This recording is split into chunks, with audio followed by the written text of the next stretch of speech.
Okay, we're moving on to our final work session, information technology uh, presentation. So take it away.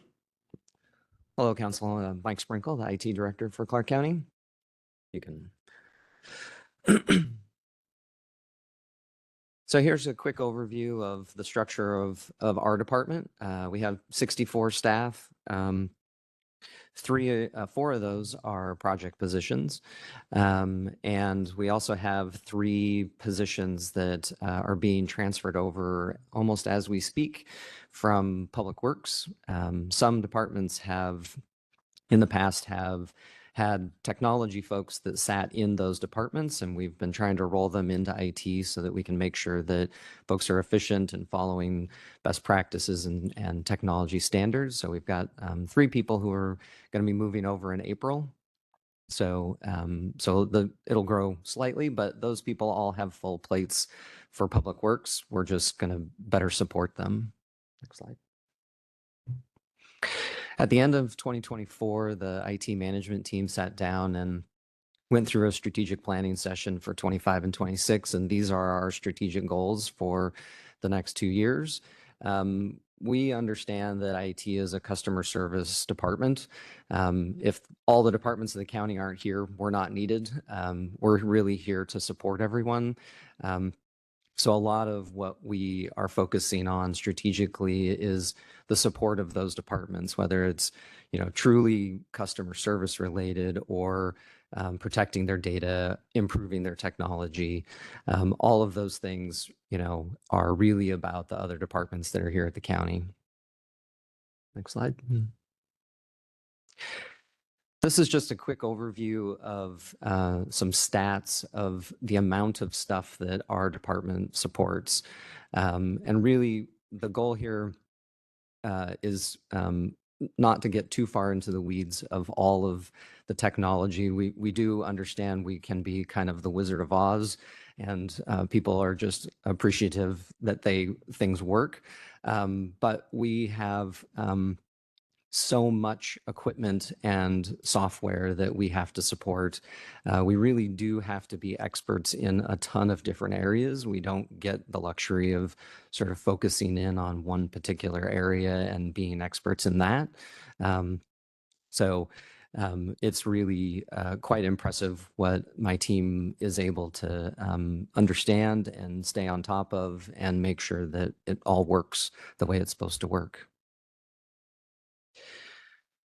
Just like facilities, we take in a lot of tickets. As you can see, we've got in the last 12 months, over 15,000 tickets came to IT. We get tickets in kind of 2 different versions. We get requests, which is basically a department asking for something new. And then we get incidents, which is where something's broken, something's not working. So as you can see, a lot of our requests are people asking for something different than what they have today. And so that puts, quite a bit of pressure on our team to deliver new things to folks. And really the success that IT has had over the years is really 100% due to the staff that works for me. I'm certainly here to remove hurdles for them, but they're really the bread and butter of what we do, and couldn't do it without them. These are the 3 major funds that IT is responsible for, and all told about $18.5 million that we manage. One of the things I wanted to call attention to is the controllable capital line in the general fund, that 3.7 number. About 2.3 of that is contractually obligated spending. So it's things like Workday, it's things like the sheriff's RMS, the jail's JMS system.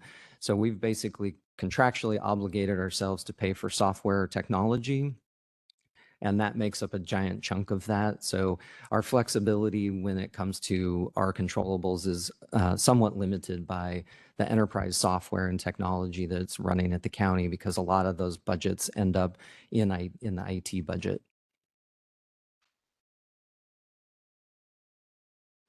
So I wanted to go over just some quick IT challenges.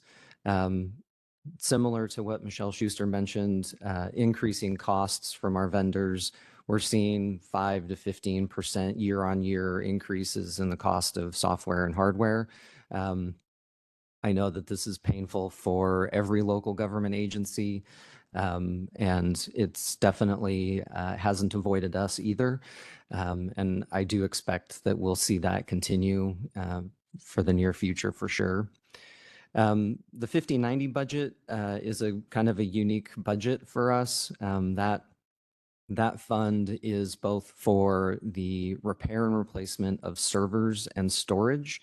It is also the repair and replacement of our network equipment, and it also houses funds for our cybersecurity programs. So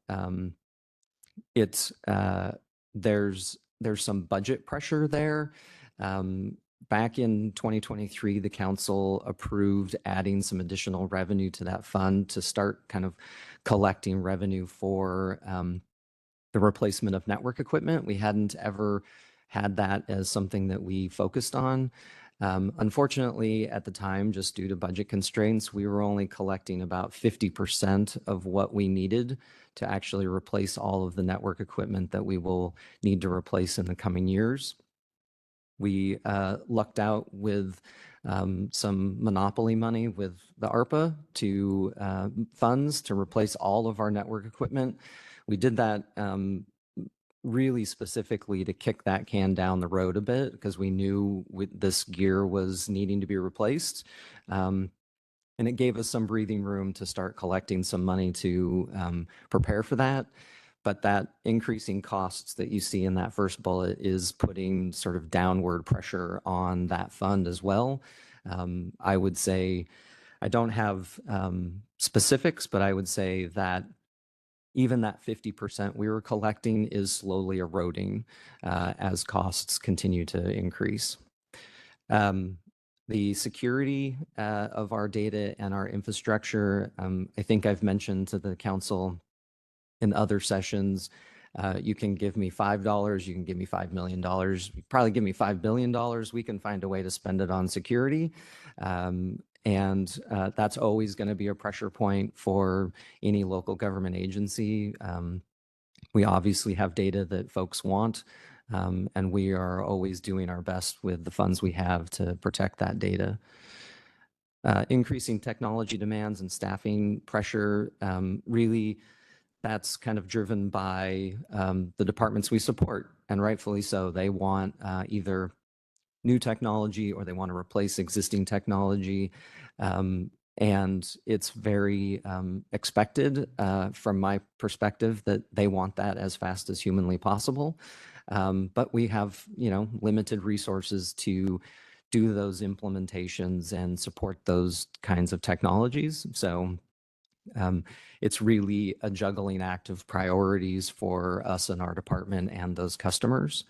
And then the last bullet sort of applies to the staffing pressure, which is kind of speaks along the same lines that facilities was mentioning, Michelle was mentioning about sort of the reactive versus proactive.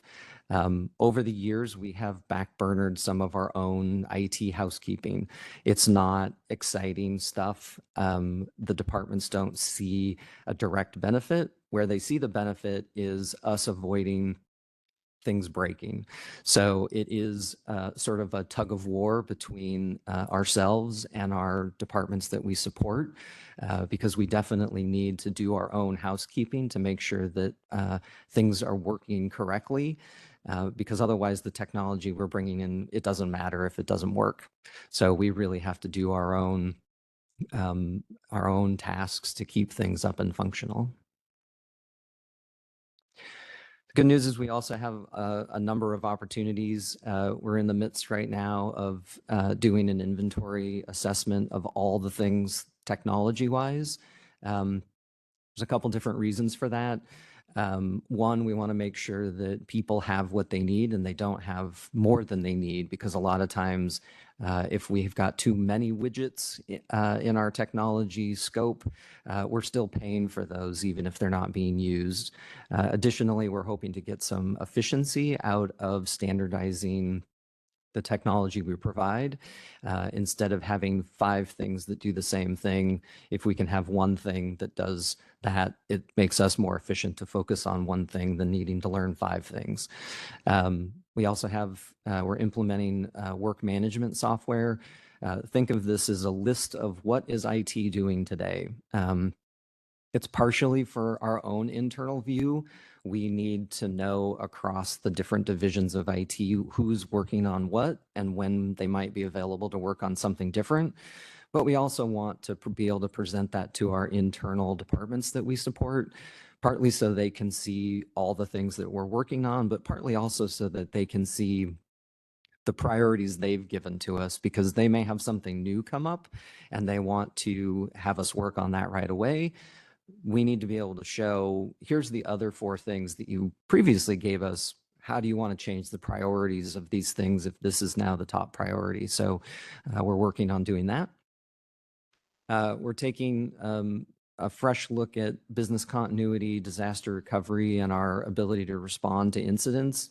That can be anything from a cyber incident to an earthquake to some sort of outage from one of our vendors. We really want to be in a spot where, especially our most critical services that the county provides, that those are quickly recoverable in the event of some sort of outage or incident. And so that's something that we're working on this year to really kind of button up. We're in the midst of also starting to do security risk assessments. We really need to understand what the risks are from a cybersecurity standpoint. We know what some of them are, but we need to do a deep dive into everything basically so that we can prioritize efforts. You know, there's only so many hours in the day, but we really need to make sure we're hitting the right things and the most important stuff. And then the last bullet there, I've been before you already once this year talking about interlocal agreements with other outside agencies in the county. It's really critical to me that we are providing as much support as we can to our smaller brothers and sisters agencies around the county. Just as an example, I'm meeting with the city of Ridgefield today to talk about providing more technology support. We do some for them already, but their police department really has a desire for us to do more. And so we're looking for those opportunities. We're always going, just by the nature of our size, we're always going to have a deeper technology bench of people. But all the things those cities are dealing with are the same things that we're dealing with. And if we can share even just lessons learned, that's a huge benefit to them. But additionally, our buying power is greater than some of the other smaller cities. So what I mean by that is we buy more stuff from vendor X. They're going to give us a better discount than they're going to give somebody who buys 1 thing or 2 things from them. So we've looked at ways also of being able to provide sort of a purchasing avenue for some other cities to lower their costs. It just feels like goodwill that we should put out in the universe. So our department's divided into several different kind of divisions or teams. Wanted to kind of touch on those briefly. PMO, really a series of project managers and business analysts. Their job is really to ensure project success. They get involved usually in larger technology projects that departments want to do. I've had several departments come to me after the fact and say, you know, we did one of these projects before internally, and it ran so much better when you guys helped us shepherd the thing along. So we really love doing that. We love making sure that folks get what they need and get what they're expecting out of the purchase that they're making. You know, we're making big investments, and we really want to make sure those are delivered on time and under budget if possible. Security, we've got two folks on the security front. Obviously, their job is really to protect all things technology from all the bad actors in the world. It's a big job, but they do great work. Client services, they're really, think of them as sort of the tip of the spear for technology. They're working most closely with departments. They sometimes are even embedded with the department. They sit with the department. And they're the people who come and fix your computer. They're the folks who, when you've got a problem and you make a phone call, that's who you're getting is our client services department. Sometimes those things need to be moved to another division of IT, but really they're the first party that you're going to talk to. Infrastructure services is kind of divided into three smaller groups. We've got our network team, who really, think of them as giving you access out to the world. They're in charge of like getting access to the internet. They are helping with all of the sort of the routing of the way our infrastructure works. Our server administration team, they're in charge of the servers. So they're running, they're making sure our customers can get to the applications that those departments use. And then our telecom administration is one individual who's also somewhat supported by the network administration team, obviously making sure that our phone system works and that you can dial out when you need to.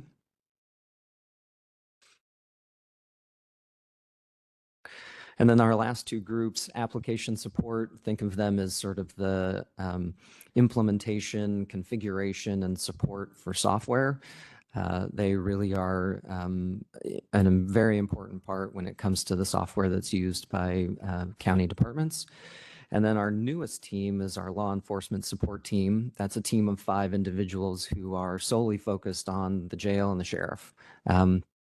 Obviously, those two departments have some kind of unique needs, specifically 24/7 support. And so we wanted to put a team together that really understood what those departments needed, what they were after, what they wanted, so that we had a group of folks who would really collectively understand all the moving parts of the sheriff's office and the jail. And so far it's been super successful, and we've gotten great feedback, especially from the sheriff's office. And that is it. Okay, thanks so much, Mike. Are there any questions? Yes, go ahead, Councilor Little. Yeah, thank you for all this and what you do. So I work for in my other job, I work for a nonprofit, and they require us to go through this security training program called Ningio. We have to take watch a video every week and take a test at the end. It's actually a really good way for us to learn what the security threats are. Also, my dad and my grandma have been called by virtual versions of me trying to get scammed out of money. And I was only aware of this through this training program that I'm taking every week. Do we have anything that we're considering here that's like that? Yeah, so we've had a software package in the past that provided us with annual security training, and we're right in the midst of implementing a new piece of software. Part of the reason why I wanted to go with this new piece of software is, although an annual training is useful, people also we've got lots of training that needs to be delivered, and people don't always have a ton of time.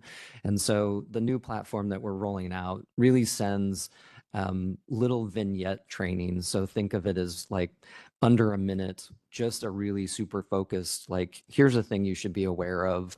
It usually has a single question at the end, just to make sure that the person was paying attention.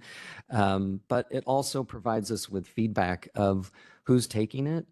It starts to identify risky areas. So either people who always delete the email, people who don't get the question right. And so it will tell you, hey, Matt Little is a low risk employee to the county, right? So maybe you didn't want to know that, but it will tell us that information.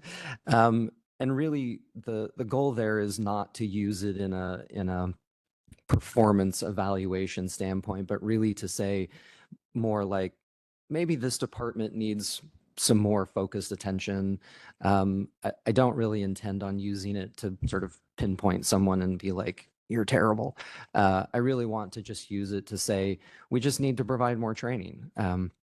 That's a piece of information that I don't have today is how well are people doing from a security perspective. So that's coming. We've been using it in IT for a few months now, just trying to work out some of the kinks before we roll it out countywide, but I would expect to see that in the next month.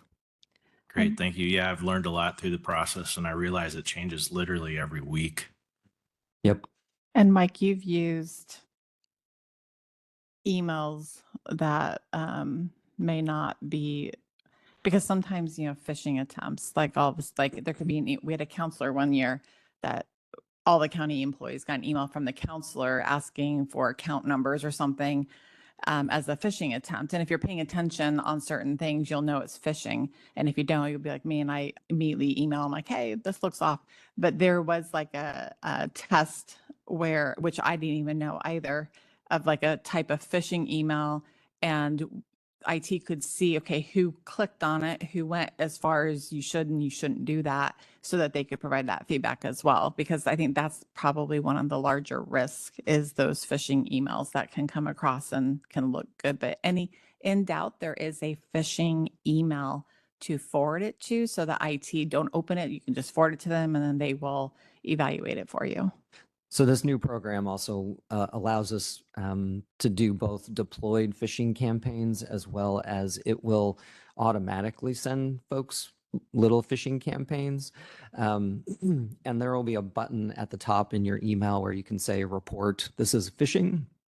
And if it happens to be one of those emails, it actually pops up a message that says, congratulations, you caught it, which is kind of, nice feedback that I was actually doing what I was supposed to be doing when it comes to security. So that is another component of that program that we're rolling out. Okay, there will be a test. Any other questions? Chair, Yes. no question, just a comment. I want to personally thank you, Mike, and Emily, Laura, Michelle, and your respective teams for the work that you do. And of course, County Manager Kathleen Otto for leading an amazing team, amongst many other department heads. So thank you. And of course, Michelle, thank you. Thank you. Chair, Yes, go ahead, please.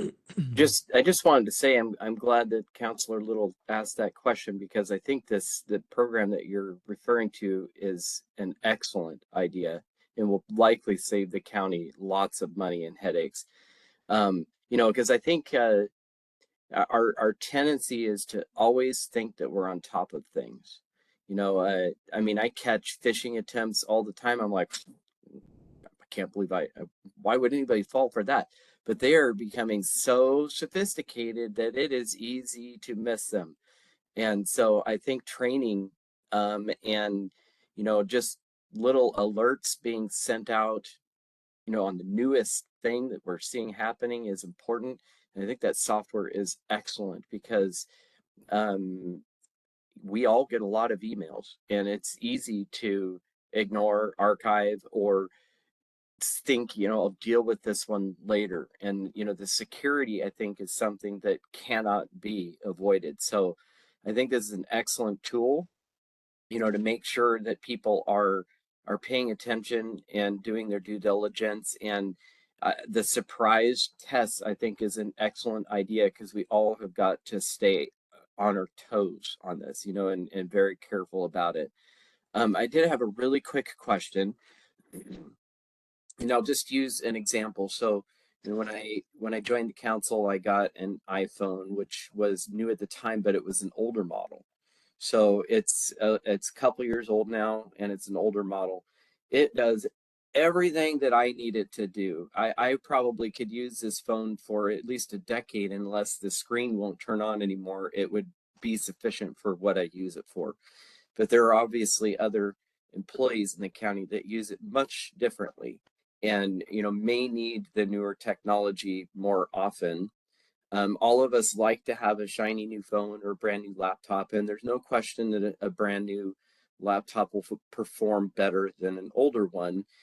And so at some point there becomes efficiency, delays or, costs to the county because we don't have the best software or the best equipment available to our employees.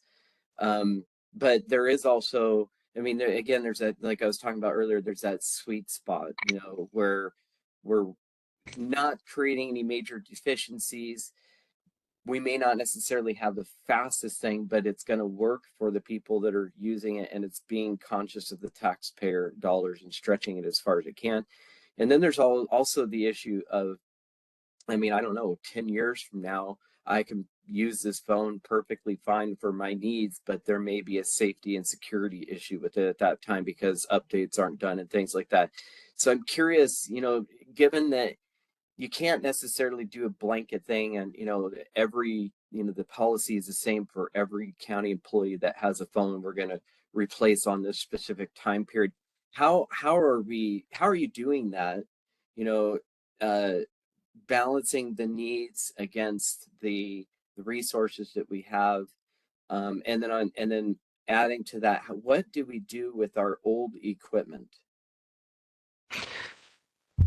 Okay, there was a lot there. Yes, there was. Hopefully I I cover it apologize for all. that. So as I mentioned earlier, our inventory program that we're looking at, a component of that inventory program is really to define when end of life is for equipment. Partly we want to be in a spot where we can track that more easily so that we are more proactive at replacing things at the point where it's no longer supported or before. So when it comes to, you mentioned your cell phone, we don't have currently a standard, but we are going to build a standard that says basically we are going to replace cell phones on this schedule. That is easier for us actually, because we can plan for that instead of having a department come to us and say, hey, we've got 100 phones and we want to replace them all tomorrow, right? We can sort of ease into that and schedule it out over a period of time. So we do that with computers today. They are on a 5-year cycle, and so we do manage that differently than we do the phones. But we're going to put the phones into the same sort of program. You also mentioned, what do we do with the stuff when it's turned back in and it's reached its end of life? It's a series of things. We will wipe the hard drive so that it doesn't have any of our data on it. We also contract with a firm that recycles technology.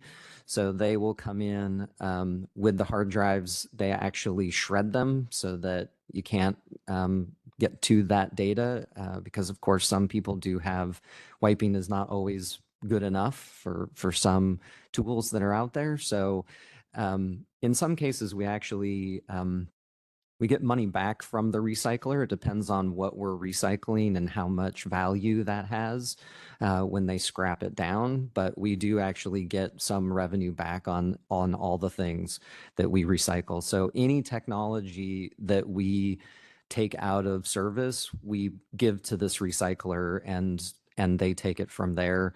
Because it is a security risk to us to, I would love to be able to resell some of the equipment that we have because some of it is still has some value to at least certain folks, but we really just can't risk it. It's kind of unfortunate in some ways, but in this day and age, even a network switch, which is really just a bunch of cables plugged in, has information about our network.